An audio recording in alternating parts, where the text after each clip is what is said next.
can have the best comic, someone will say it's shit, I can guarantee it. They never say it to my face. Frustrating fashion because of the gatekeeping. Everyone is a gatekeep girl boss, and fair fucks for them. Companies will try to maximize their sales, so they will go for the biggest target audience, naturally. But that means sometimes sacrificing the original vision. Hello, Agnes. Right. Well, let's get the basics out of there. What's your name that you use in the English market? Because I So I use Agnes right. V Móricz, but yeah, Agnes is fine. Cool, Agnes. I mean, you're lucky because they can actually pronounce your name because Szabolcs is a pain. So my Hungarian name is Sylas Szabolcs, and I basically turned Sylas into Silas because the order of the names, swaps around in Hungarian and English. But I kept Szabolcs, and it's still a problem. And I'm like, and I have people being like, you might want to consider changing. I'm like, no, I already gave you one name. I'm keeping one. Fuck off. Exactly. Honestly, it's fine, but I get it. Nobody will know. And the moment I saw your name on like the internet, I was like, Hungarian. Yeah, but see, the upside to it is that basically anyone that looks me up, I'm the only person with this combination with a name. Like, nobody else has it. So, That's lucky. yeah. So far, we'll see. Somebody else might pop up at some point. But anyway, so you do a lot of things actually. Hang on. So you're an actor. This is the term that, this is the Hungarian English language barrier. So you're an actor, right? You also do, what else do you do? Because you do a lot of stuff. I do a lot of stuff. So, my actual degree is in handbag design, and I did that for a while, and I'm still doing that in a very freelancy, sort of flexible basis. I work in my old university right now as an administrator, Right. um, for now, and We all need a day job until. it's fine. And next to that, I'm also doing my webcomic, which is, what I was doing today as well, because this is my whole sort of weekend project sort of thing. I still do that when I'm working and when I'm on the bus, but yeah, this is the most time consuming and most like exciting project that I've done in the last couple of years now, I have to say. And yeah, I also do a lot of drawing and illustration in general. All right, okay. So Yeah. you create a whole comic and everything. Yes, yes. I made like 60 episodes in the last year and a half. Writing, illustrating, sketching, everything. And yeah, now I decided to actually publish it. By the end of the year, hopefully it's going to be done. I have a lovely editor who's also helping me with this. And yeah, fingers crossed. Cool. All right, okay. And you're obviously from Hungary, right? Yes. Which part of Hungary? I want to get some of the basics out of the way, and then we can do deep dives on all the different crazy things that you do. Amazing. So I'm from Nyíregyháza, which is like northeast, super close to the border with Ukraine and Romania. Yes. And yeah, it's a nice place. Right. And did you early on decide to become an actor, or was that something that happened along the way? Or let's get how did Oh, the arts happen? so fashion design happened first, Right. but before anything, England happened. So I was like, do you know what? I love this place. This is amazing. I really want to come here. And I was just thinking, how is it possible for me, from my background and my interests, to move here? I'm Which, laughing because sorry, but that was the most English thing. Do you know what? So do you know what? I went to England, all right? That's what happened. yeah, to be fair, like, I lived here for 6 years now, so Ah, I get okay. used to I get used to the things, but still some people still point out that I'm like very, very European in things, and I'm like, first facts, like, do you know what I mean? So yeah, fashion design happened first, and Right. drawing, before everything, drawing was the first medium that I could use and I felt very comfortable in. And then I got into a random course in Bournemouth. I didn't think I was applying for that, but then when I actually showed up, I got a little bit scared because it was handbag making, and I thought I was doing costume making. And I was like, ah, Ah, so you were interested in costume. yes, I used to be a cosplayer. Right. Okay. Right. Okay. We get some of this juicy background on this, right? Yes. I was a national champion in 2012. I Right. know, it was jokes though, but now that I look back, I can kind of see how like film, acting, costume, handbags, they all just came hand in hand. But it took some time, obviously, because I'm still quite young to just figure out Hmm. how am I going to navigate through this and make a living. Yeah, of course. I mean, yeah, that's having a hobby is great, but when you decide to actually make this a living, like, you know that you like it so much and you want to do it so much that you want this to be your main source of income, so you can do it all the time. That's when it gets a bit more difficult or more challenging. But it's doable. It is doable. You just have to be open and you have to do a lot of things. But okay, Definitely. right. So you moved to England without a plan, is what you're telling me. No. So I moved to England, thinking I'm going to be a textiles designer. Right. And well, that was 1 year after I've done my little handbag course, and I was like, oh, this was great. Everyone's so nice, and the university system and the education itself is so different from the way Hungarians treat students. So I was absolutely blown away. I was like, oh my God, I need this in my life. Like, I'm very happy to sign my life away A bit with the more student human loan. And rights is what you're saying. There's a bit more human rights at uni in the West. yes, oh my God, yes. Like, people knew my name. They were sitting down with me. They were having like a moment of reflection on what I'm doing with my life Mm. and not necessarily just doing it for like their paycheck. Like I felt very inspired and felt like everything is Yeah. possible. So after that back course, I came back and I applied for a proper university and I got in. But then I realized textiles is not necessarily my thing. Like I love drawing on and doing print, but it is not what I'm interested in. I prefer working with leather.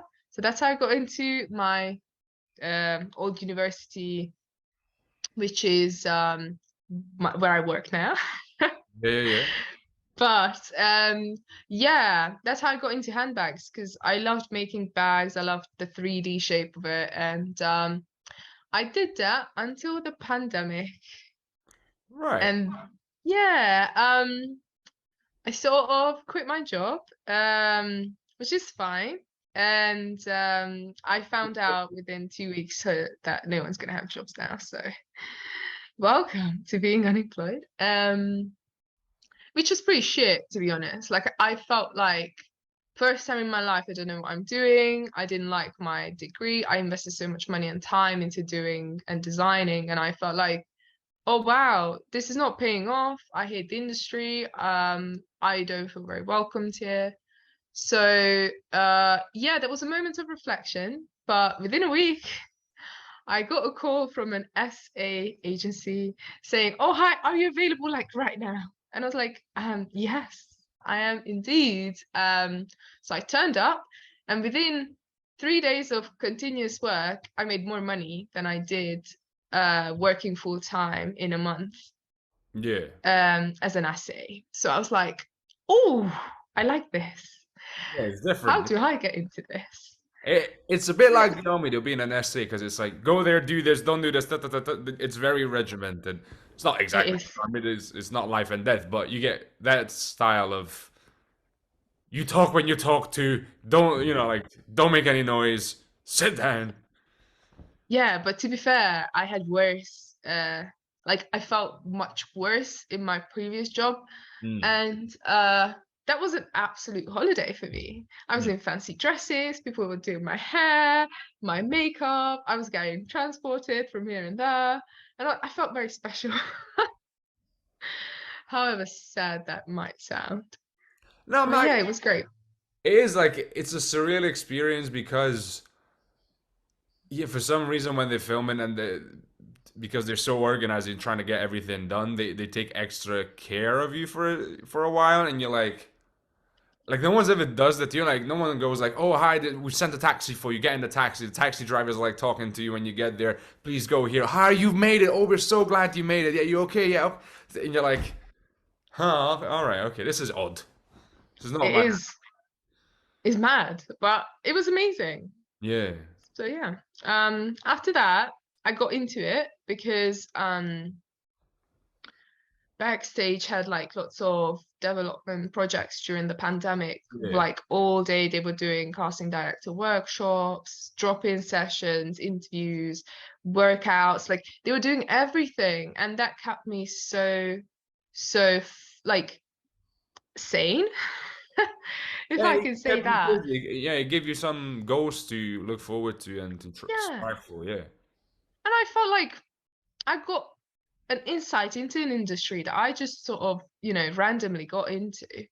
And within that, like 3 months time, because I was like literally on it every day, all the time. I went to all the interviews, all the Zoom chats. I was there and I learned so much. And I thought, okay, I could do this. Like I understand what are the sort of like things that you need to look out for that most people who actually just study acting don't understand because they come from an artistic point of view, whereas myself, I came from a business point of view. And yeah, I feel like that sort of 6 month period for me was unbelievably great. So after that, I got my little self-tape kit. I was doing commercials in my bedroom and getting paid where most people were not making money because I was like, okay, I can see through this. I understand. So yeah, Cool, cool. Yeah, no, that is absolutely true that there's not enough sort of business education in the arts. And if you're actually gonna make a living out of it, you need to have a solid foundation. You know, you have to have your skills, but you need to know how to market them, where to look for, what are your strengths, what do you want to sell really, and things like exactly. that. And I feel so bad because most people don't like they get very easily discouraged because they don't understand how the industry would work from, let's say, casting perspective, agent perspective. And it's not necessarily about you 90% of the time. And those people who make the decisions, it's like if you don't get it, you just always going to feel personally attacked and that you're not good enough. And it's not about that. No, No. yeah, that's absolutely true. There's so many moving factors. Yes.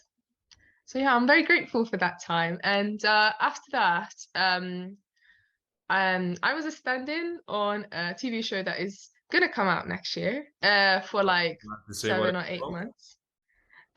It's called The Power. I Um, am familiar with the power. I have auditioned for a role in that. oh, to be fair, it was amazing. So it would have been so good if you were on it, because now we could just like, know the people. Yeah, yeah, yeah, yeah, yeah. But yeah, I was on like all the sets because I was the utility slash standing for the main leads.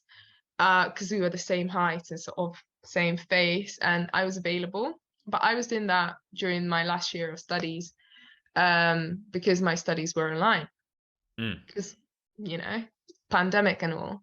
So I was doing my hand in from set, sending it with the shitty Wi-Fi. But yeah, I made a lot of friends, and it was an absolute positive experience, and also the money, the money. Allowed me to reinvest that into my education in acting. So yeah, People don't appreciate it's like with actors, like especially at our stage, people don't appreciate how much when it's like you get paid. You're like, oh, is that for me? exactly. Oh my God, like when these people actually pay extra for you spending extra time sitting around, because like thank God for the unions. Fuck, like I love that. So yeah, Yes. funny.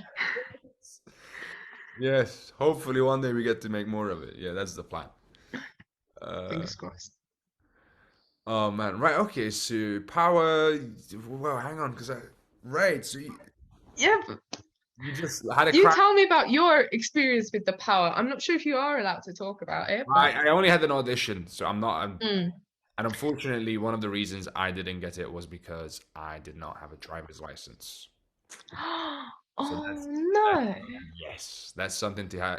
Anyone should have in mind. It does help to have a driver's license.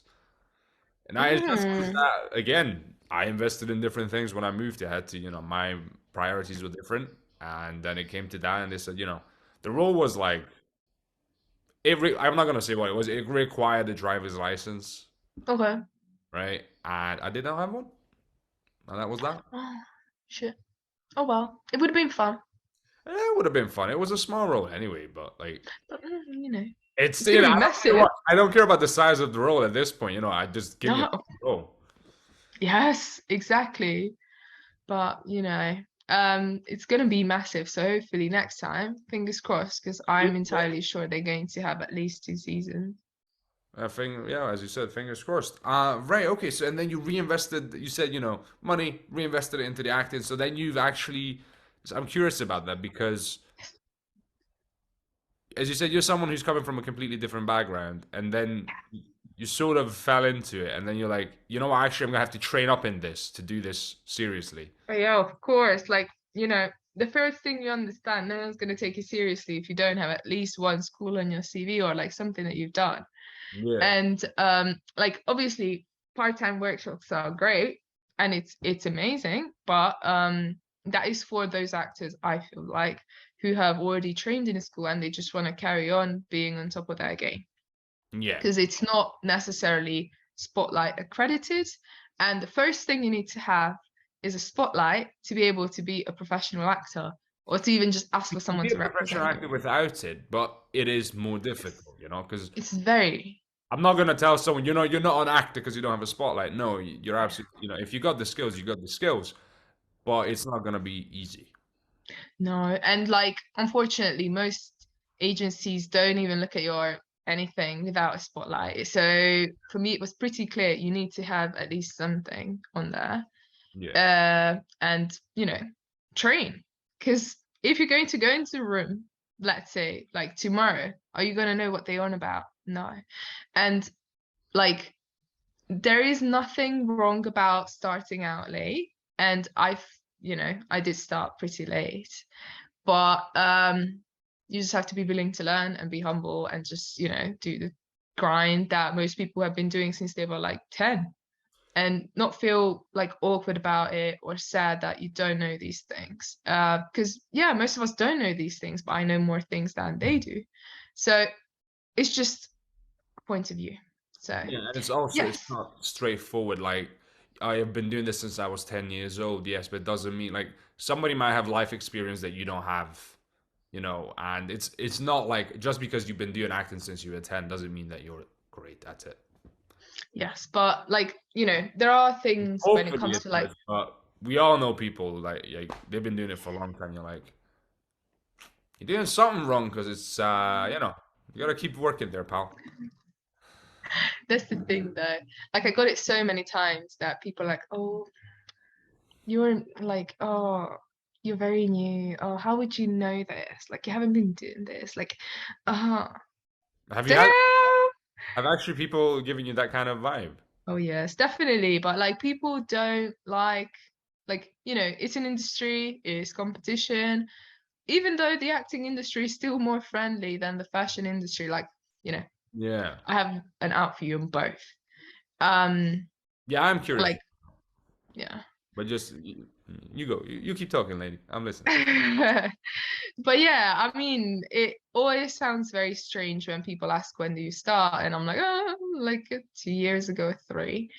But I do not believe that, it puts me into any sort of mindset that I'm any less than those people who've been doing it for longer. I just know that they feel very threatened and very much like, oh, what are you doing here? Like, oh. It's Which is fine, absolutely fine. It's your thing, not mine. Yeah, no, you're 100% correct. You don't have to take on other people's weird perceptions of themselves and the world. Uh, but also, it's something that happens when you take pride in your work and all the effort you've put into that if somebody else comes along who you think hasn't worked as hard at it, you're like, well, Yes, yes, but that's not, but that's not what it's about, because again, there's a lot of skills. I keep, there's promotion, there's, networking, there's a lot of things that go into this industry, and you might be really good at one of them, but if you shit at the other ones, someone else might catch up on you. You know, the amount of people who are very good at networking and they just get these roles without any training. Do you know if I, or like someone who has a famous parent, uh, they haven't necessarily gone to school, but they get all these big roles because they know someone. So it doesn't work one straight way. People can Yeah. come this way, that way, up and down. Like roles come, and if it's for you, it's gonna find you. So Yeah, and that's the thing because like for some beginners, it's like you have to have all these skills, and others, get the chance of like you get training on the job, pretty much. yes, Like, yeah, because there's like coming out from Hollywood, there's reports of like studios willing to pay for acting classes because they're like, oh, they're so charismatic, you can't teach that. I will take someone who's got charisma but none of the skills, versus someone who's got all the skills but none of the charisma. You know? on every big set, there is going to be an acting coach, an accent coach, and someone before doing pre's and 3 week rehearsals with you just on those scenes with the director. So, like, not necessarily with the director, but they are going to invest in you doing your best and not necessarily trust that when you were like in school 6 years ago that you're going to know your shit. Like, some people don't have the money to keep on training constantly. Well, that's true as well. But it is fascinating, like the seeing the mentality of different people trying to navigate their own journey and then other people's journey, and then this bitchiness of like oh There's yeah. always bitching, I'm I, bitching right I now. get it, we're all drama queens at the end of the day, darling. It's acting, but yeah, it is. I mean, I don't like it, and I try not to do that. I hope I don't do it. Sometimes I might do it without realizing it. But it is one of those things. Like if you go into the psychology of it, it's like, who hurt you? What's wrong? What's wrong? Yes, Take a break. yes, but maybe when I get into that point of my life when I've been very unsuccessful for a long time, which I don't think so far has happened, I might be like that. And I get it. It's shit. It's very shit to not get a positive reinforcement in something that you spend so much time doing. And Yeah. like sometimes, especially with acting, for like a long time, you might not get an audition, you might not get a Yeah. tape, you might not be able to just do your thing, especially not get paid for it. Yeah, it's gonna be feeling like, Yeah. what am I doing with my life? Yeah, and this comes back to, I don't know, a few weeks ago, a couple of weeks ago, I was thinking about this, that sometimes people mismanage their own bullshit, their own problems, their own issues, and then you end up being like in the crossfire. You end up just being collateral damage. And it's Yeah. not your fault, and they shouldn't do it, but it's learning not to take that personally. That was like for me, I was like, like, It's never personal and it's most of the time not about you. If someone tells you, oh, you're full of shit, yeah, most probably it might be about you. but if it's direct, yeah. But even Yeah, then, have a think about it because it might not be. yeah, it might not be. It So, might just snap that day. yeah, he might have a shit day. Someone might have, don't know, bird shit on them or something. And I have those days. I get it. I get it. But yeah, it's interesting, especially in the creative industry. Yeah, yeah. And then there's always the talk of mental health. This is what I love about the industry. Everyone talks about mental health, but then not everyone. That's not true. But then you get some people that you're like, you mental health. Yeah, you're into mental health. Go on, please do tell. To be fair, I'm very into mental health. But like, yeah, I am very positive about lots of things. And yeah, of course I have my days and it's it can be hard, but um like my trick is that I have so many other things that are happening around me that I don't have time to just be upset about something that didn't go right. The first thing I'm going to do is pull up my iPad and draw for like 3 hours straight, maybe like stop doing it to drink some water. And like my mind goes elsewhere. I don't like it is so grounding and it's so important to have something else to do or some other interests because I feel like lots of people in the industry only do one thing and maybe they have a shit side job that they hate and that's not going to make you happy, that's not going to make you feel fulfilled. You need to have something else on the side that you love. Yeah, in the long run, yeah, you can be you gotta have other things going on. Yeah. And or even if it's not other things, just think like you're actively creating something on your own. Yes. Like, oh my God, if you're an actor and you're just waiting on a call and you're just waiting, good luck. You do something of your own. Honestly, just do something, anything. Just record a video and put it out there. I don't know. Exactly. Because even there, you get likes, you get people commenting, like interaction is so Mm. important. Because sometimes you feel like you're in it alone. You might not have so many friends or like people who can share your struggle.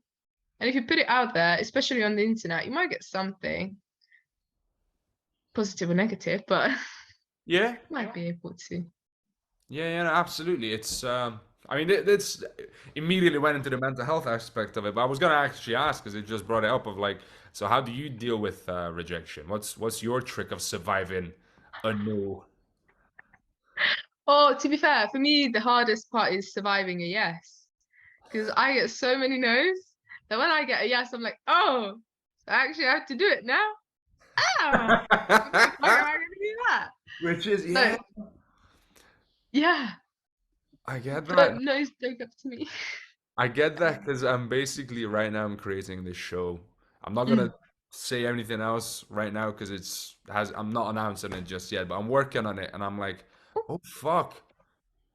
Like things are looking like it's gonna be announced soon, but I'm like, oh shit, like I'm doing a show. Me. Oh, yes, exactly. It is that. It is exactly that. Then I'm like, well, you know what? Everybody that's ever done a show the first time, that's how they felt, and it's normal. And I'm just gonna do it as well as I can, and I'm just gonna take as much pressure off myself as I can, and just focus on doing it the best I know how at this moment in time. I will get better, and I will look back on it and be like, yeah, that wasn't the best, but until I do it, I can't get there, you know. So I might as well Yeah, just do it then. exactly. Like with the comic, I always use this as an example because lots of my friends tell me, oh, I don't want to get into anything because, you know, oh, I've never been talented or I'm not great at it. So when I started the comic, 2 years ago, right? Mm-hmm. I So would have 3 or two, 2, okay. two. I had the biggest ego. I was like, I'm doing a comic now because I'm a big gal, and that is the one thing my 12-year-old self would have wanted. And now that when I was reflecting, like, 10 years sort of later, I was like, you know, like this is not exactly how I imagined my life, but like I still want to be true to myself. So what could I do? And I was like, okay, I had this story, and like, this is my little imagination, and I just sat down and drew it. And I was like, this is gonna be shit. I'm doing something, but it's gonna be shit, and I'm gonna put it out there. And I got people coming back to me, and they're like, oh my god, I love this. Oh my. 2 years later, now I look back, and I'm obviously redrawing the whole first 10 episodes, which was like first 3-4 months of me drawing that. Oh my god, I was absolutely shit. Like I was just looking at it like, please, who would even like that? But for most people, they think it's impressive because they don't necessarily have the confidence to just be like, actually, whatever, it's there. I handed it in, done. And yeah, I always just tell everyone that just do it, get it out of the way. The first one's gonna be shit, but it's fine. You're gonna be very proud of it that you've done it. And Yeah. as you keep on practicing it, do it constantly, it's going to get better and better because that's the way life goes. Like, yeah, And there's people are terrified of like, oh, I don't want to be seen as a failure, or we always like a bit embarrassed of like, what if I do poorly and in public? It's one thing if I create, as you say, like a shitty comic, but then if I put it in front of people as well, then it's like, oh no, no one's gonna be my friend. But then actually, what I have found is that as long as you're not acting like it's the greatest thing you've ever created, as long as you're not, as long as you're like, I'm very happy to have created my first comic, not going, I'm created the best comic ever. Just say, this is my first one, I'm very proud of it. Most people will be like, you know what, well fucking done. exactly. They're going to be like, oh my God, well done. There's gonna be enough people. Like there's gonna be plenty of people that say, "Well, fucking," done. And there's always gonna be people that say, like, "Oh, this is shit." Like you can have the best comic, someone will say it's shit. I can guarantee it. you know, they never say it to my face. Oh. Anyone who says it to my face, because like honestly, when Agnes I just had did, that life. She's like, yeah, yeah, go on then. Like, do you want to go? But no, to be fair, no one has ever said anything bad. And like the most things that I got from whenever I share it with anyone that I'm doing this comic, because most people think I'm insane, um, they are like, "Oh my God, I could never do that. Well done." That sort of thing. And that always, of course, makes me feel very good about myself and like I'm doing something good. yeah. So yeah, it's very rare, or like it never happened to me that someone's like, actually, the fuck is that? Like never, never. Well, yeah, no, fair enough. I mean, yeah, let the internet will do that. Trust me. Because It's on the internet. It's on the internet. I Yeah, learned it from anyways. YouTube videos. It's like I've had the same video. I've had one comment say, I had one sketch, shortest sketch about like someone eating the last slice of pizza, and we were doing sword fighting. So we just did of like, oh, I just ate the last slice of pizza, and I just go, you fucking what? And I pulled the sword out. And that was like, you're not you when you're hungry. Just a very short one, right? And the top two comments, one of them said, "Oh, cringe," and the second comment is, "There's exactly the right reaction." So someone was like absolutely loving it, and someone was absolutely hating it, and Yeah, that's okay, you know. exactly. You can never be everyone's cup of tea. No, it is. Yeah, it's one of those things where it's like you try. Learning this now of finding your audience, or how much of an audience you need, and do you want to be loved by everyone or just some? Or, Yeah, I mean, it is a learning curve. mm, You can't know this before you go through it. yeah. Just put it out there. Yeah. Fair play. All right, okay. This is hmm. I'm actually, you know what? Well done you for creating. Well, thank you. Thank you. Uh, But yeah, honestly, it's been a wild ride. Recently I had to sit in an interview and explain to like a board members meeting, what am I doing with my life? Um, yes, that was interesting. I mean But that's to be fair, great. like, Yeah, because most people are very, very like confused about like how one can go from so many directions into another one. Like, it's not even the same way. But I feel like, it went well. And in my head, it makes perfect sense. It might not make sense to someone who's yeah, not into these things or creative industries in general. yeah. But yeah, that was interesting. A very good experience, by the way. Because I'm very good at interviews. But yeah. That is actually sometimes, yeah, you get like a curveball question. You're like, hang on, let me actually think about this for a second. Like sometimes people make you justify something so obvious to you, and you're like, I've never put that into words. Yes, that was exactly that moment for me. Because um yeah, this is not how I imagine my life. Even if you were to ask me before the pandemic, I would have very straight up answered I'm going to be like a massive fashion designer or Yeah. have my own brand, which is still something that I still want to do. Um, but now it's a bit more colorful than that. It's a bit more gray rather than black and white. Yeah. So yeah, it's interesting. Fair, fair. And what was I gonna ask?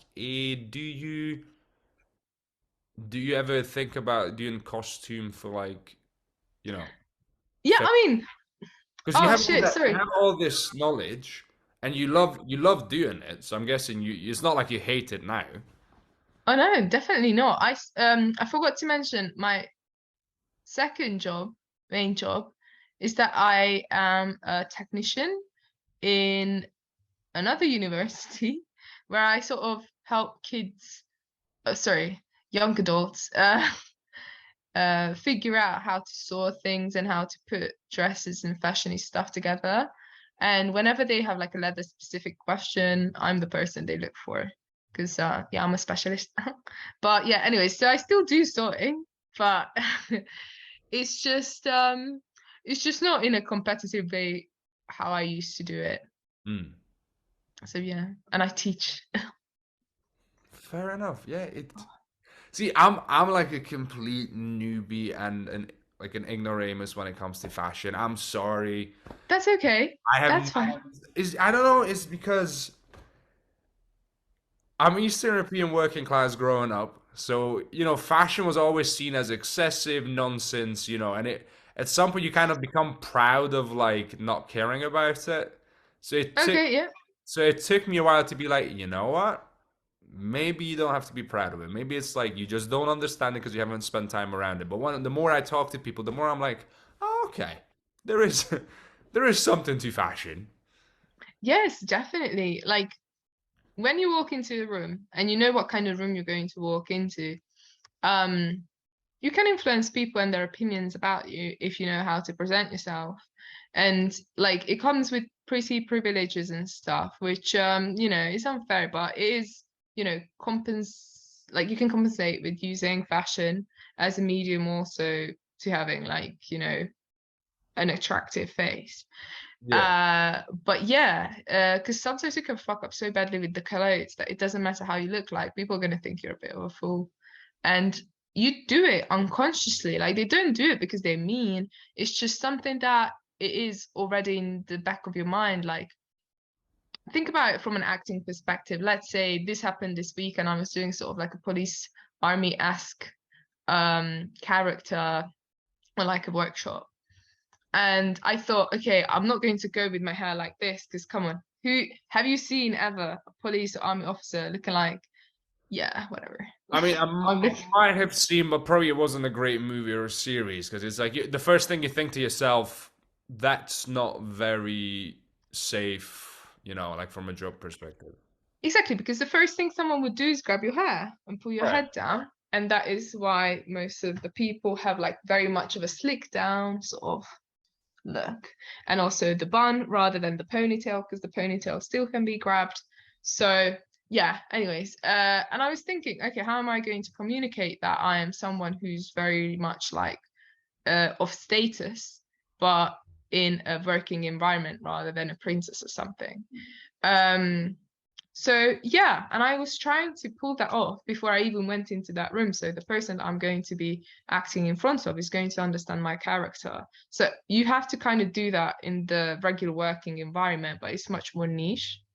And that's when it's good that you understand fashion or like the basics, because we can navigate it. Yeah, I've no understanding, but I'm basically like I like colors and I wear colors, and then if it's a funeral, I wear black, and that's Fair enough. it's not that I'm not Mm, completely unaware of everything, but I just know that I don't know a lot of it. And I've been trying to make up for it. But yeah, it is. that's good.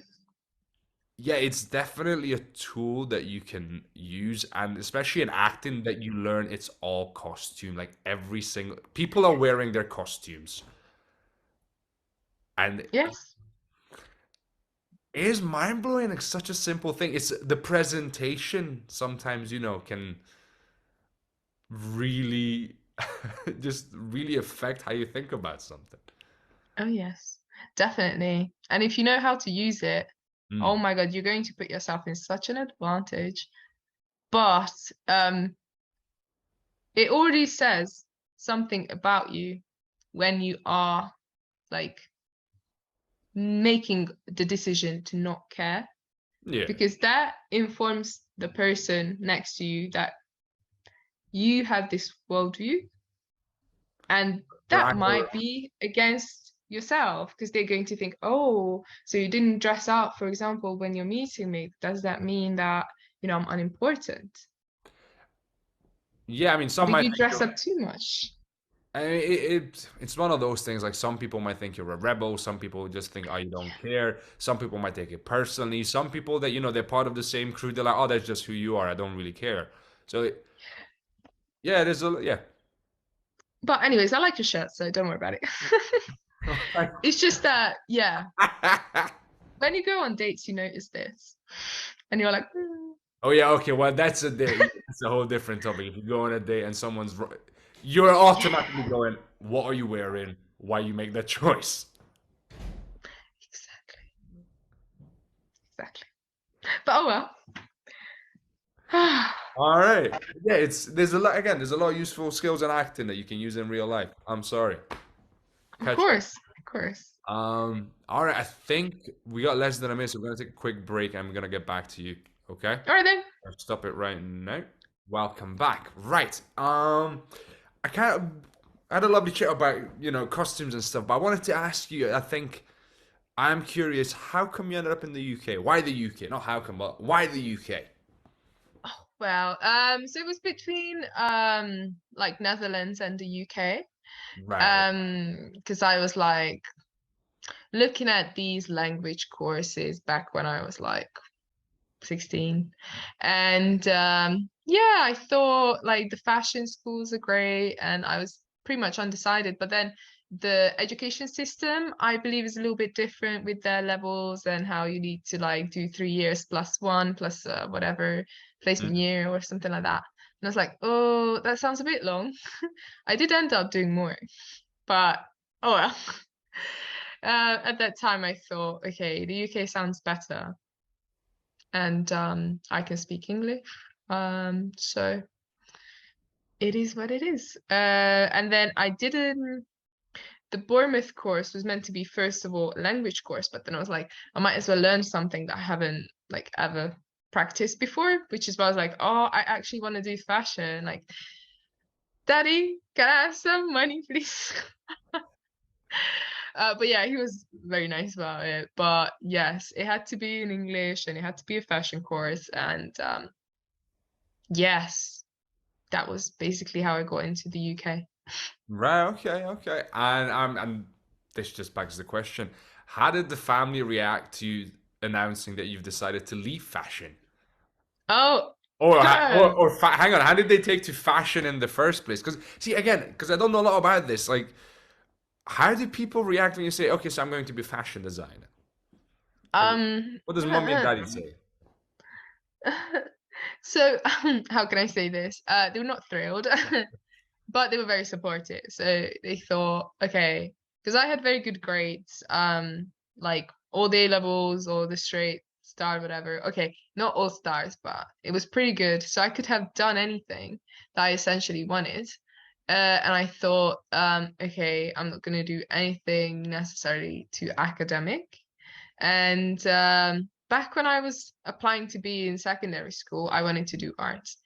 And yeah, they told me that I need to have a general education first, and after that, I'm allowed to do whatever I want. So I did the 4 years, as we all do, and I got my levels done basically. And I thought, okay, this is a time that I'm going to do my own thing, and it's going to make me happy. And if not, I'm going to do something So else. that's Like, basically like Hungary. You finished Hungarian high school, and they were like, "Dad, guess what? yes, Fashion."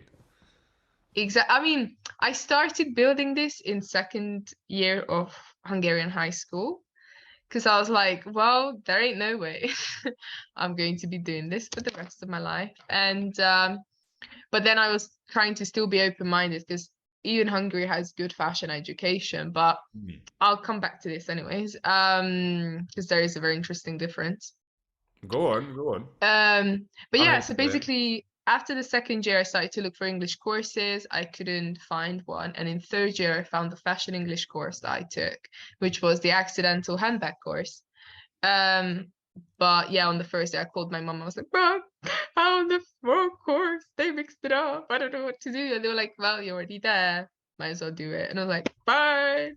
All right, mom."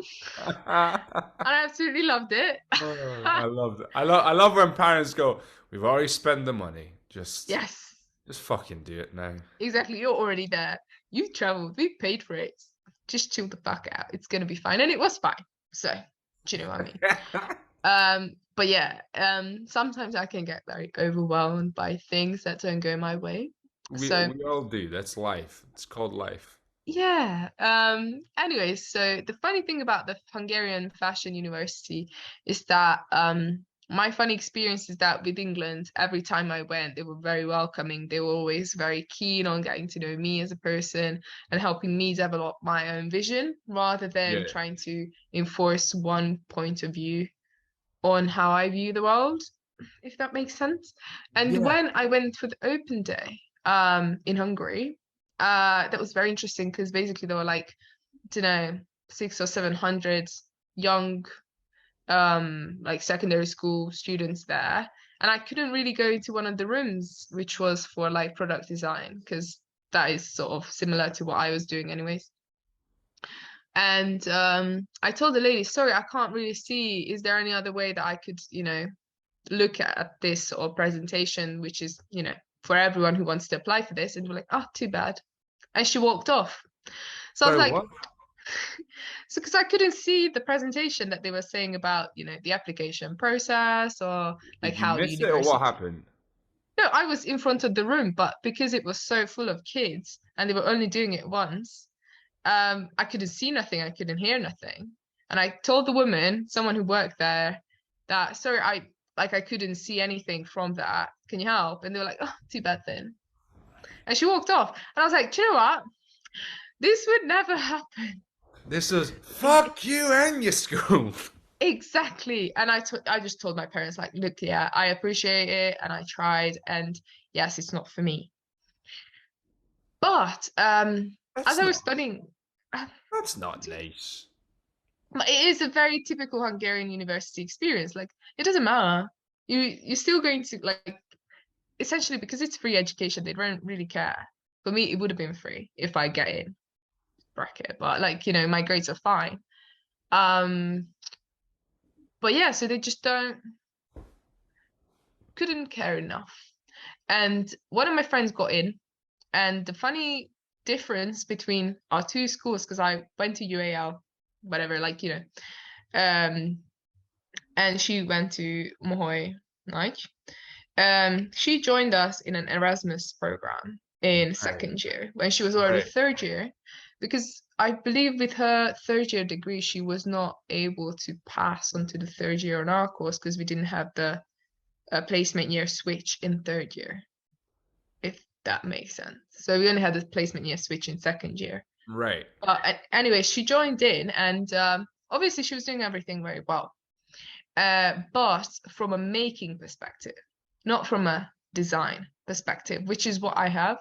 And I am a maker because I'm good at it, but I don't have to be a maker in the UK. I'm going to be a designer, meaning I'm going to draw, I'm going to make decisions. And those people who are makers, who are most probably from a different establishment, they are going to be the ones who are going to figure out what I'm thinking. And that is fucked up, and it's essentially very sad because they are excellent students and everyone can learn creative thinking. It's not that deep, but they're already setting you up into being a more of a manufacturer rather than the decision maker designer, which is what Right. happened. So you're not So teaching you how to think about it necessarily, just how to make it. Oh, yeah, maker. Right there you go. or how to draw pretty, or how to understand shapes. But making decisions and critical decisions when it comes to like, like, let's say there is this little bag, right? Anyone can make a bag like this, but to make the decisions to make it like this is something that they teach you in the UK, because you'll have to present in front of a board of people who are going to want to invest in this product, and you need to be able to like move them through Justify. your thinking process and how you came up to that decision that this is going to be the shape. And like Because this you is could the just shape say, because it does this, and it has this color because that means this, and yes, and this is how it relates to the current trends, and these are the people who are also doing this color, these are the people who have done this color, this is the historical element next to it, but also we are innovating in the way we're using techniques and elements and people, and this is how some of it is sustainable corporal bullshit because we all know it there's is. always an element of corporal bullshit, but some of it is relevant because you want to be aware and you want to be able to place like any product needs an audience. Even if if you Yes. believe in you can create the most beautiful product you have, but you still need to know who you're gonna sell it to so you can offer them the best. Which is I'm Yes. learning. I'm on YouTube. I'm learning marketing, which is like the thumbnails and the titles of like okay, how am I gonna create this title in a way that speaks to the person in front of a laptop. So I can't, Yes. it sounds like a greatest idea to me, but I'm like, okay, but it's someone scrolling through, so I need to word it in a way that it's about them. And different audiences communicate very differently, as I'm sure you have found. Mm. And if your target audience, I don't know, they're younger, you're going to want to use the words, the hot words, the keywords that they are using. But if your audience is older, you're not necessarily going to use too many block capitals, or you're going to have a much more subtle and, you know, elegant style. Whereas with cool kids, you're going to have a bit more grimy or something that they want to or aspire to be. But, you know, marketing and design, they come hand in hand, because essentially still marketing is going to decide on the designs as well as the creative director, which is something you don't necessarily know. But is it sellable? Yes or no? Well, So, yeah, and they are the ones some who of it. understand it. This is a yeah. When you talk about like markets and sales, it becomes interesting because some people will say, you know, some companies will try to maximize their sales, so they will go for the biggest target audience naturally. Yes. But that means sometimes sacrificing the original vision. And then Yes. as a creative person, you might be like, but that's not what I wanted to create. I wanted to create this really cool handbag it's got these interesting quirks, and I know there's a market for it. And I'm, you know, like at some point you have to make the decision. I'm like, do I want the biggest market or do I want my market? You know? But you know, the biggest market is those people who don't necessarily have the finances, but they have just enough that if you hit all of them, you're going to make more. If you're going to hit the most and like wealthy and well-off people, because they are the ones who, in case, spend a little bit more than that, they're still not going to be able to help you, because you don't get put out in the world with all of those people backing you, because there's not many of them. There's many of those who are not first necessarily financially stable, which is sad. But that's why Primark is great. Yeah, fair enough. No, it's just I was thinking strictly from like a marketing, like how Hmm. I'm thinking from a stand-up because I'm also doing comedy, right? So this Oh, is something I'm learning with comedy, which you know, again, oh yeah. finding your own audience and cultivating your own audience, and you want to have your own voice. And at the end of the day, I'm doing this for me because I love like it's Yes. not fun for me if I don't believe in the jokes, Of but course. my best jokes will not resonate with everyone or most people or so like you know some will resonate with most people, some will resonate with some people. You know, this it's not a Yeah. straightforward process, which I'm learning. I'm still learning this of like how much of myself, what's the sort of, you know, how much am I willing to compromise, you know? Yeah. But I mean, you know, you have to work out if you're happy to compromise or not, because you're the creative director in this, Yeah. in your comedy. So the decisions lay on you, and you have to be, you know, you have to have the right information to be able to make those decisions. Mm.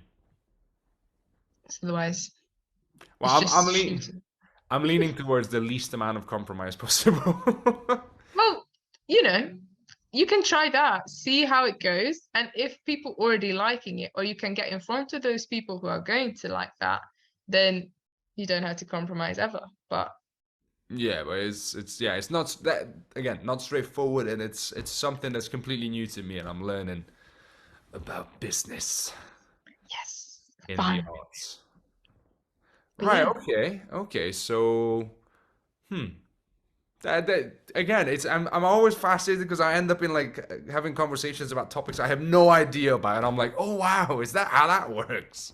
oh yes. I mean, I love to talk about everything. I'm very chatty. But yeah. What you said something about, you know, deciding to give up on the industry, not give up on the industry necessarily, but Just a little bit.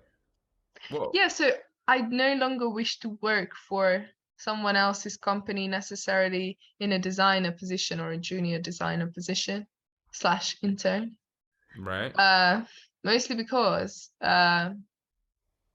yeah, if I can do it well, and I think I'm a pretty organized person, like I do lots of project management in my current position anyways, I just rather do it for myself with my own things for my own brand and reap the benefits and all the time that I invest into that, rather than do it for someone else and then never see it and someone pats in the back saying, "Oh, good job."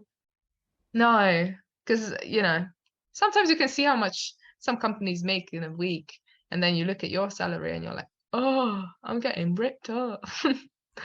Yeah, the fashion industry is. I mean, I don't know how much the people get acknowledged or credited for their work. Yeah, you never do, especially not as a designer. And that is something like, okay, not always, but most of the time they don't tell you. When you're part of a design team, you're part of the team. You need to be a team player. And in your head, and especially in school, they teach you to make your own decisions, to like have authority over your work. And if you fuck up, you fucked up, basically. But if you fuck up in a design setting with the team fucked up. And even though it was you, everyone knows it was you. But if someone else fucks up, they're always going to look at all of you as a collective. And that's why, you need to be a team player and sacrifice so much time and effort and energy, which in my experience was not paid. Mm. Yeah, so yeah, no. But of course, some companies could be different. Some companies in other parts of the world can be different, but all the companies that I have had the luxury of working with didn't leave a very good impression. But I'm still very grateful that I had the experience of going through that before I finished my degree, because otherwise I would have finished my degree, graduated into a recession, and trying to find a job that eventually I'm not going to enjoy. I'm just grateful that I had the chance to be part of another industry and see how people are respected and Yeah. appreciated when it comes to money. And then now I have this sort of point of view looking back and just thinking, oh, this could have been very different. Yeah. So yeah. Yeah, that's there's always a benefit to seeing more industries and being part of different, aspects. Whether that's fashion, whether that's business, whether that's programming. Just the fact that there's a world outside of the world that you're in right now. If you only know acting, which I did for the longest time, then you kind of get tunnel vision. Yes. And most people have tunnel vision because that's what they want you to have. I Come don't out know of if most school, people, get but into this, get there's the plenty job, of people. be happy. Yeah. Yeah, plenty. But I don't think I'm one of them anymore. Most probably I still miss lots of like other opportunities and other industries, but at least a little bit I understand, like, if it's shit, it can get better. Yeah, yeah, yeah. No, I mean I've this is one of my deep thoughts that I have, walking down the road. But I was like, there's you're never actually outside the box. You can't think outside the box. You can make the box bigger and bigger and bigger and bigger and bigger, but you're always going to be in the box. But the fact that you can, it's not the only box you're in is a plus and it's an advantage. And how are you finding coming out of that box yourself? Like, I mean, for me, it was kind of out of necessity because I hated waiting around. okay. So it became reviewing movies during the pandemic. That's what I did for a while, and then I probably could have done more with it, but it was a lot of work, and for the amount of work and the amount of response it was getting, I was like, okay, it's too much. I need to do something else. And then I did some sketches, and then at some point I was like, okay, I wanna have something that I put myself in front of people and I control. And I was like, okay, what's the least amount of not work, but the least amount of effort, almost you could say, not even effort.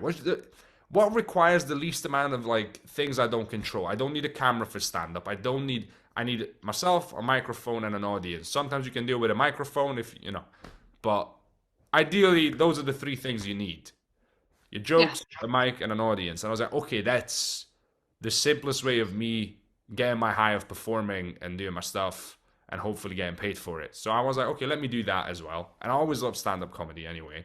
Mm. Not always, but since a teenager. So I just decided to have that, and then hopefully one of them picks up and then feeds into the other one. But I don't think actually I want to give up on it anymore. I feel like I want to make them both part of my life because it keeps me sane. It always Yes. helps, like I've got an audition, or that didn't go well, but I've got stand up, or the stand up didn't go well, but I've got an audition, and it goes around. So yeah, yeah, that's I been pretty support much you in it. it fully. Thank you. Yeah, just stability and diversifying my portfolio. Ooh, as you should, as you should, because every good investor knows if you're only investing in one thing, you're going to have very big highs and very big lows. So diversify. Yes, that's been pretty much it. But that's something that never occurred to me in life. And then again, Mm. I've been learning a lot about business in the past 2 years because I had nothing to do during the pandemic. So, See, the pandemic was not even that bad. well, if you look past all like that, that was my Yeah, thing. It's obviously, like, like yeah, from a different point of view, because lots of yeah, people suffered with, you know, yeah, not being able to just do anything that they were used to doing. But like those who want to find ways, they do. yeah. I mean, this is my funny way of saying it. But if you ignore all the death and suffering, the pandemic was all right. Yeah, If you yeah, ignore all exactly. that, I actually seen the movie Help recently, help, with Jodie Comer. right? It's on Netflix, but I thought like, because in my point of view, my pandemic experience was rather pleasant. I was very lucky that nobody around me was affected. Um, Yeah, but obviously, I was not at home. I didn't live with my parents, and they were very much like, sheltered and safe. And even if they had it like twice now, they were fine both times. So yeah. I it was mean, not that deep from that point of view. And I have a very small family, so yeah. But I was watching that movie and fuck, like, wow, to see how bad it could have been and how pretty much normal it was for me. Uh, like to the extent that it could be that normal, I felt just very grateful and very much lucky. Like it could have yeah, been yeah, so yeah. much worse. I mean, again, many people were affected, and that's a whole different conversation. But Yes. some of us were lucky, and then there were upsides to it if you could enjoy if you had the opportunity to enjoy them if you weren't overwhelmed by life's many different Mm, problems. It was all right. it was okay. Yeah. It was fine. But yeah, I lived in a flat with 13 people because I got scammed into living there.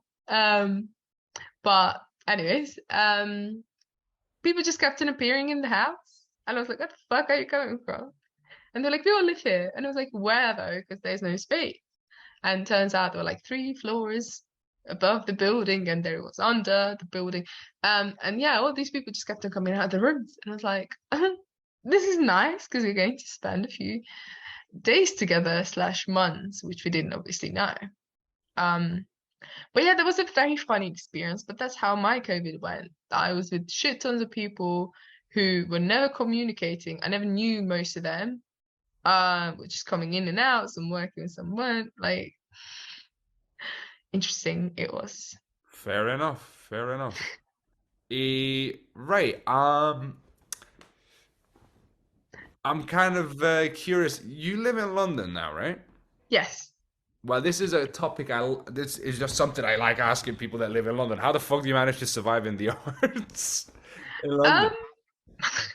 I mean, I work in a university as an admin, so I have a pretty nice salary. I also have two proper good jobs. Like, my second job also pays pretty well because I'm still in education, so Right. I also have a union there protecting my rights. Um, so yeah, I'm fine. I'm absolutely fine. And because it's a creative university, because that's where I used to be, um, everyone there is a creative. Everyone just does it. Like, I wouldn't say as a hobby, but nobody wants to necessarily be a like an administrator, if you know what I Mm. mean. Everyone has Yeah. a hobby, everyone has a separate interest. Like my boss slash manager, love him to bits. He's in music and he's a drummer. Like, he's great. And we all know and we all understand that we have things to do in life, and this is just a secure cash flow. So yeah, All right. Okay. So just having a stable source of income. stable source of income that you don't absolutely despise. Because lots of people have stable source of income, and they do that for just, you know, having money. But I think there are much pleasant ways of doing this, and one of them is like being in a creative university. It's like there's so many unis that teach film and screen acting and shit like any sort of acting. And over that, I'm entirely sure people would understand that you have to go for an audition one of the days, and they would not Yeah. make a big deal out of it. And you don't necessarily always have to work in catering or like any sort of food related industry, which I see most people do. And that's why they get miserable and quit being part of the creative industries, because you can't survive like that. It's an awful, awful industry, and people are full Hey, of shit. I'm a waiter. I have, Yeah. I've Well, got. how are you finding that? Well, to be honest, I'm loving it because for me, You do? waiting is a performance. That's why. Oh, fair enough. Okay. That's it. But I actively focus on that. If I had to, if Hmm. I was only just sales targets and this, I would be dying. Like I try to make jokes. I try to talk to people. I try to, I do enjoy interacting with people. So I have, an advantage for me. But yeah, Mm. I'm just basically actively trying to take the piss within reason and, As you should. As you within should. legal compliance of my contract. Yeah, I get that. But I mean, that's good on you, because I know lots of people who do waiting Yeah, and well, bartending and shit. yeah, don't do stuff that you hate only for the Yeah, money. that. No, Absolutely no. Not worth it. no. It's gonna affect different parts of your life. That's the thing though. Like the money is not worth the mental stress you're putting yourself through. And like, it's not very well paid, you know? Like, Yeah. you don't get paid enough to care. I just- Oh, still, I care enough, but I'm learning that there's limits to my caring, right? just find the limits, find the balance. All right. All right. Yeah. Okay. So I mean, you've actually managed to land on your feet. I think you've been very hardworking and fortunate as well. Like, well done, you. The thing is, I find when lots of, you know, like, I don't talk to many Hungarian people, if I'm honest with you, especially not since, you know, Brexit happened, because most of them went home during the pandemic. And A lot have. I don't know if most, but plenty have. Yeah, a yeah, lot. plenty. Like the ones I knew, or like were connected to, went home, and now they can't come back, Mm. which is, you know, it's a shame. Uh, but I find like you can't expect things to happen, good things to happen, if you're not willing to put in the work. You need to Right. grind. And compared to Hungary, the grind is not that bad. I would Well, like, yeah, it's different. I think again, if you have an ambition and a passion that sort of mm, have a goal, something creative, something that feeds you, then you can do it. If your goal is to sort of find your community and you're more family orientated and things like that, then it might be more difficult because you yeah. have to find new friends, you have to create a whole new community, and some people start missing back home, and at some point they go, you know what, fuck it, I'd rather be back home with my friends. Yeah, I mean, I get that. I think I'm a very genuinely friendly person with everyone, and I found that like I have my little communities, Mm. and they are not made of mostly like, yeah, I don't even know if there's any Eastern Europeans in there now that I'm thinking about it. Yeah. Um, but I live with one Hungarian, which is random, but we were classmates in high Yeah. school. Oh, that's I adorable. know, it's probably cute. But anyways, I would not have like mindfully gone and looked out from but people from Hungary to live with me, because I don't necessarily feel like I moved here to do that. Yeah, yeah, I'm here. I get that. I get some people actively want to build up their Hungarian community or just the community that they're from. While Yes, I for myself as well, I'm quite happy to just exactly. experience the world. And Yes. And the when I thing is, go I'm not to ashamed of it though. Like if I serve someone who's Hungarian in the restaurant, I immediately start speaking in Hungarian because I'm like, oh, yes, I'm so happy, like it's so yeah, cool. it's always nice to see and meet Hungarians, but I just know that it can get very much like, you know, it can put you in a place where you're homesick when you are thinking, oh, I could be home with my friends, and you know, I'm just trying to make anyone my friend who I just, you know, bumped up on. And like, you know, Yeah, so that's why I'm What's the actively difference? seeking It's out. like even back home, you just made some people your friend. It's not that different. Yeah, and just like yeah. So that's how I'm very happy in London, and I don't think I'm gonna go home personally. Yeah, But fair enough. Yeah, I just got my citizenship this year, so I'm not complaining. whee, well done. I'm getting mine in March if I pass the exam.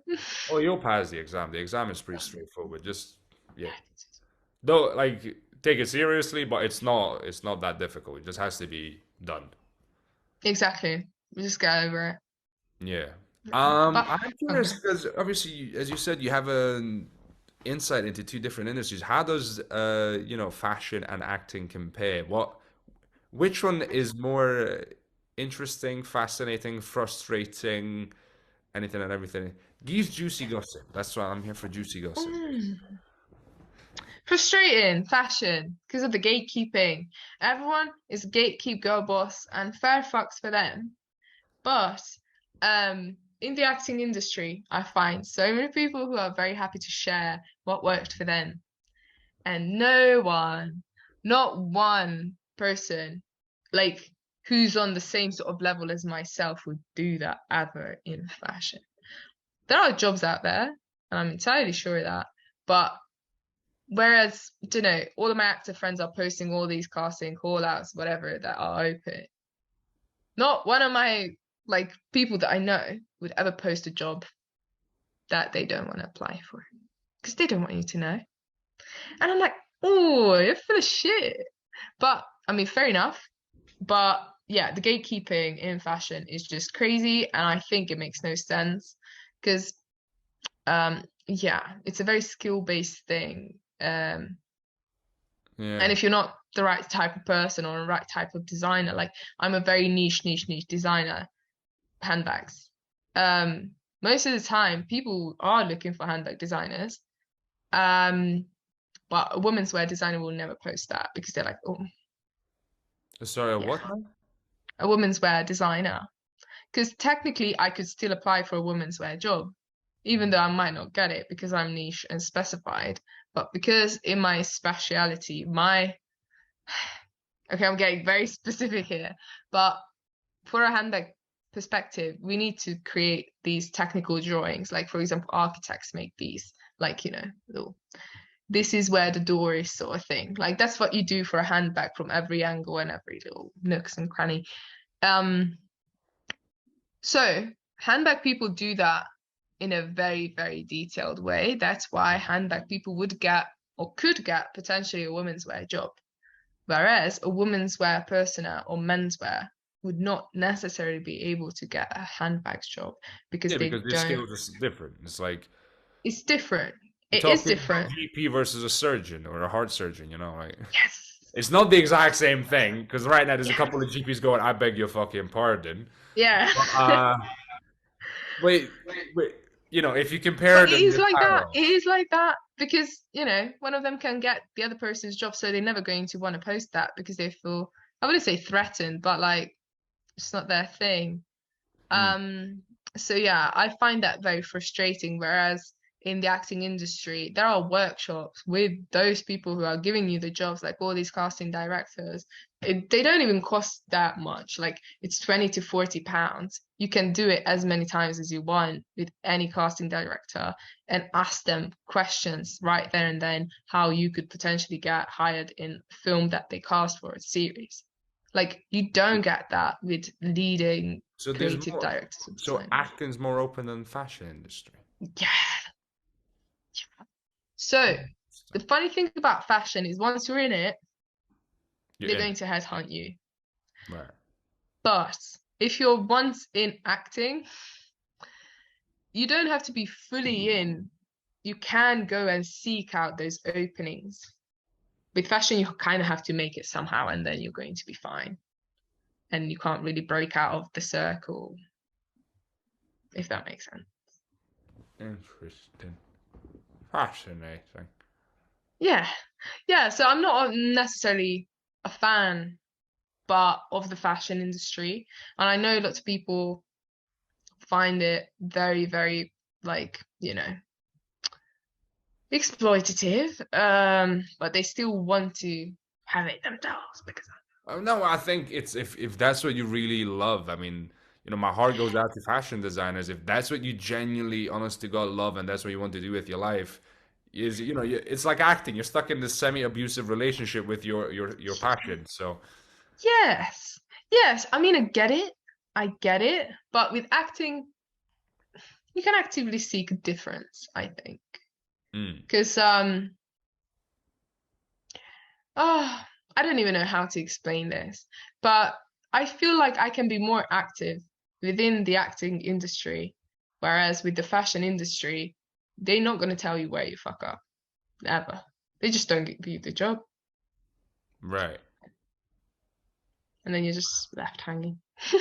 Interesting. Yeah, I mean, there's the numbers game as well. There's a lot that goes into Yeah. this. I was watching the French series, the French version of Call My Agent, you know, Oh, okay. and it's a comedy. Obviously, it's not. It's not. Mm. It's not completely factual. Surprise, surprise. But yeah, that time I was kind of like thinking about the industry and agents and stuff, and I was feeling a bit frustrated. And I'm watching this series, and I just go, oh, they're in the same rat race as we are. Like I had a bit. Suddenly, I had this bit of empathy of like, oh, bless him. And casting directors as well. They're all trying to serve an unpleasable master in a way, or just this unknowable master, which is the audience. And yeah, good luck. So I'm like, okay. It gave me a bit less frustration. It just made me feel like I'm part of this community. They were all just, Yes, everyone is like that. yeah, And like the more you find out about the industry and everyone in it, the more you humanize, like, yeah, you're just stuck in the same sort of thing. Like, yeah, the amount of agents that are not on some people's private or lists, or I don't even selected lists, mm, most of them are not. And they want to be there because they want to be there, but yeah, yeah, they yeah, still have to do that like a rat race. So, yeah, yeah, but, yeah. oh That's why well. it's important to go back to basics and again create your own stuff and stay mentally healthy and do all that stuff. Exactly. If you can create your own thing, always do that because someone's going to see that and might enjoy it. They Mm, might absolutely hate it, but no PR is bad PR. So, pretty much, pretty much. yeah. I'm gonna take a slight break, and then I've got two questions for you, which are my Okay. go-to classic questions, and we'll be right back. Okay? All right then. Perfect. Welcome back, Agnes. Right, so I have two final questions I like to ask from people, all the immigrant artists, which is obviously we do all kinds of crazy jobs to pay the Mm. bills, especially in the beginning. If there's any crazy jobs you've done that you can talk about on camera. Oh, I have so many, but One do that you want okay, the ones? you're allowed two. You're allowed two. It doesn't have to be like an artsy job. Anything that you're like, oh, I can't believe I actually did that for money. Uh, do you want ones that I've done after I moved here or before Hmm. or in Well, general? one of each. Fuck it. One of each. Okay. So one of each. My craziest job is that was I was person in a monkey petting zoo, and I was looking after the monkeys so the people don't pet them. Wait. Okay. Wait. It's a monkey petting zoo that you're not allowed to pet monkeys. Yeah, so basically, the monkey houses, right? Where people walk in and the monkeys jump around you, or they Okay. don't really jump around because they don't care. And you have the member of staff there who's going to shout at you for touching the monkeys, But why is it right? called a petting zoo, a monkey petting zoo, if you're not allowed to pet them? Well, yeah. So you are allowed to interact with them, but you're not allowed to pet them, right? So it's the monkey house. So Right. So it's not a petting zoo, really, is that? Is it though? yeah. Anyways, I got fired after one day because all day You all I pet the was doing monkeys. was petting the monkeys. Anyways, it was a fun job. So you got fired from a monkey petting zoo for doing the one thing not supposed to do, which is pet a fucking monkey. I was not even fired for that because it was these Right. lemur things. So they were proper sweet. They're like cats, right? Yeah. And they just wanted some pets, and I was paying them, but I got fired because so in zoos you always have the t-shirt that all the staff members wear. That for us it was the bright yellow one. So the monkeys, every time somebody feeds them, they see the yellow one, they understand that is the person you need to charm to get food, right? Right. So first day in the job, the whole group of little kids come in with a staff member. So the monkeys go crazy because they think the food is coming, right? So they started jumping around my head and everywhere. And one of them decided to jump just on top of my head, but behind it. And what I've done, and unfortunately, the staff member who came in with the children was the manager.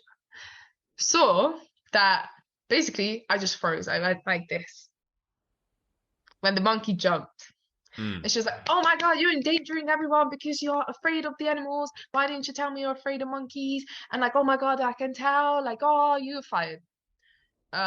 So yeah. But for my defense, I would say if somebody shoots a football at your head, you're going to do the same fucking reaction. Like, it's not nice when somebody wants to, like, you know, do that. So it was not the monkeys because they're absolutely sweet, but yeah. What you're supposed to not have like Human an reactions, instinct yes. for survival. Just be like, yes, monkey, in my eyes, yes, please. But to be fair, lots of people are like that. When some animal jumps up on them and they're just like, yeah, it's another day. But for me, as it was my first day on the fucking shift, I was like, But when you say you were like, hang on, and from that, or were you like frozen for 10 minutes where you couldn't be talked no, to? no, I literally just went like this. And then I opened my eyes and I was like, where's the monkey? It's not on me. So what happened? And it went behind me, right? And the woman just saw the whole thing happen. It was less than like 3 seconds, but apparently I'm endangering the people and I'm not a trustable member of staff. So I was like, fine. Fine then, have it. But my Well, most that's random some job, monkey business, let me tell you. I still have a picture of that on my Instagram. So I must say it was funny. Wow. But Okay. yeah, because I took a lot of pictures with the monkeys on the same day because I am the employee of the month.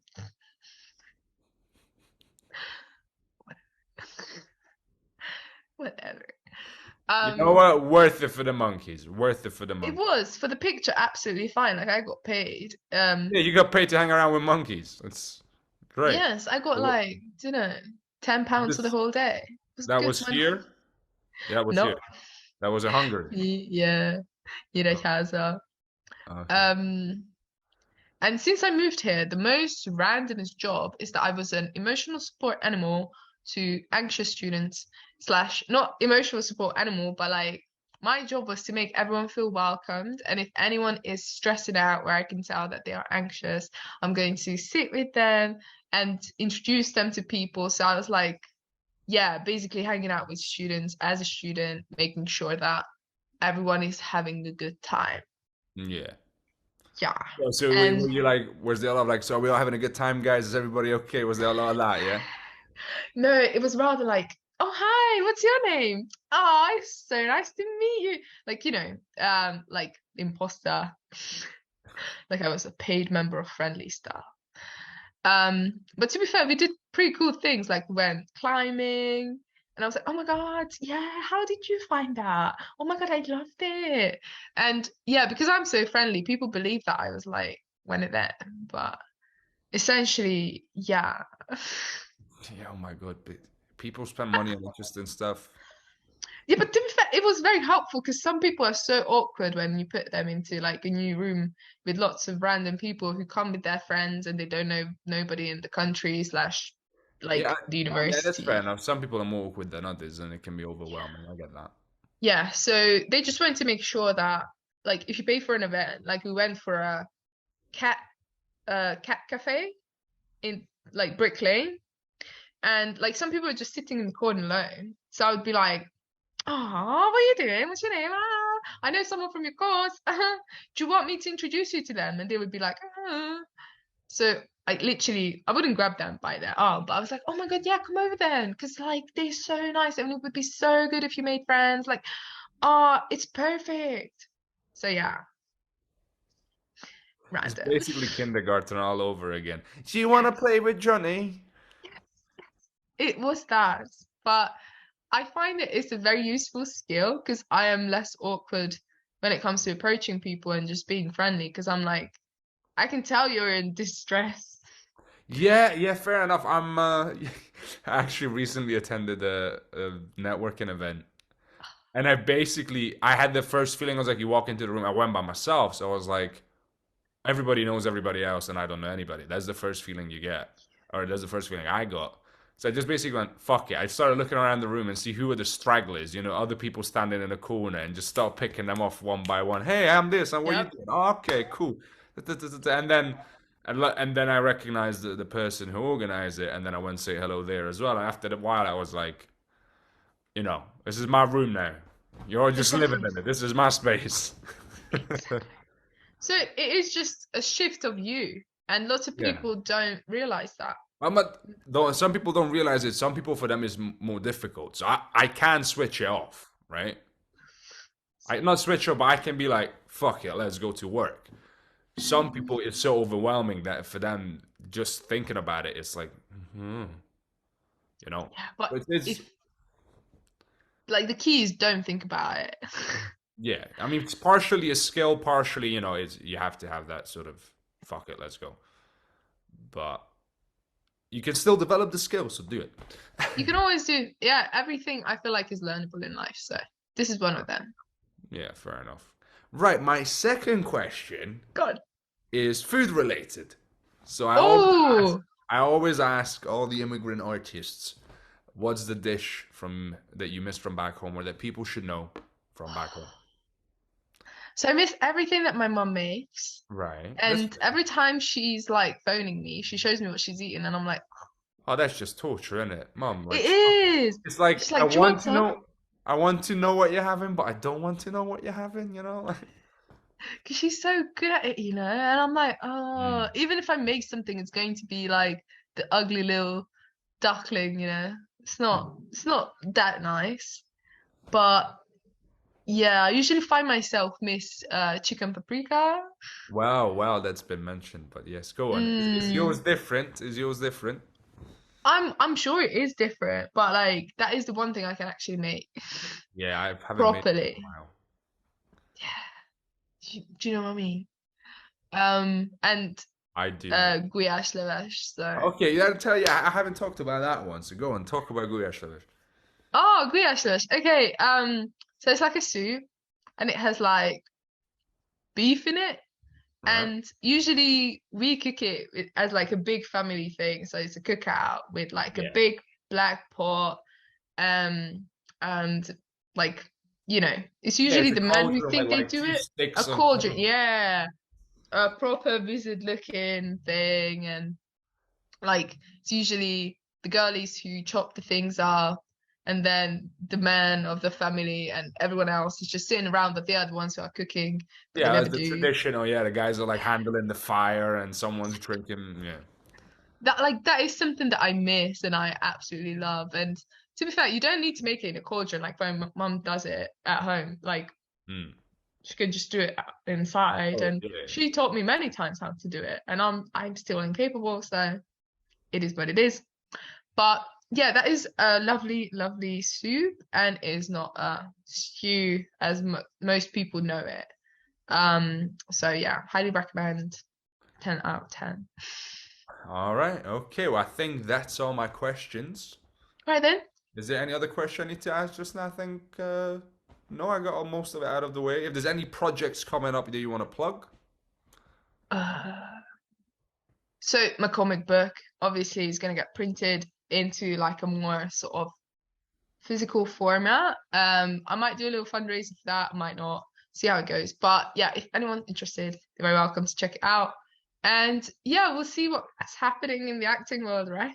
cool. Yeah, Fingers of course, crossed. of course. I will leave that in the description. So yeah, Amazing. I'll be out there. Thank you so much. Well, thank you very much for having me. And yeah, sorry for talking so much. It was great.